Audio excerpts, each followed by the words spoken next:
Depuis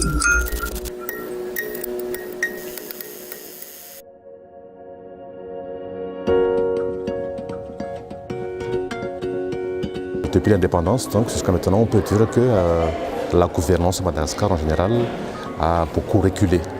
La gouvernance a un impact, devrait avoir un impact positif sur le développement économique. Donc si on mesure donc la performance économique par le revenu par tête de Madagascar, on se trouve actuellement à la moitié de notre pouvoir d'achat en 1971. Les infrastructures qui ont été construites donc, dans les années 60-70 dans la République ont duré plus longtemps que les infrastructures qui ont été construites dans les années 90 ou 2000.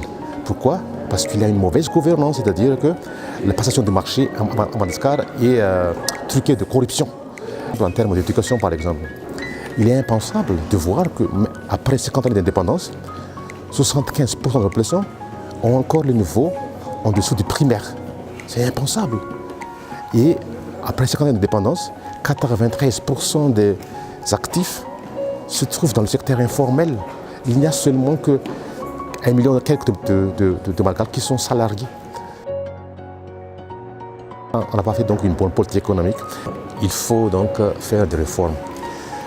Ça, c'est inévitable. Des réformes économiques et des réformes au niveau de l'administration publique. Ça, il faut le faire pour qu'on aura donc vraiment une bonne gouvernance, une bureaucratie efficace et effective. Ce n'est pas à l'État de le faire actuellement parce que moi, je constate que parce que l'appareil de l'État est totalement corrompu. Il faut encourager et supporter les sociétés civiles pour jouer leur rôle, pour dénoncer la mauvaise gouvernance, pour mettre en place ce qu'on appelle la liberté d'expression, pour promouvoir les débats et pour diffuser les informations réelles, les informations vraies, mais ne sont pas des fausses informations.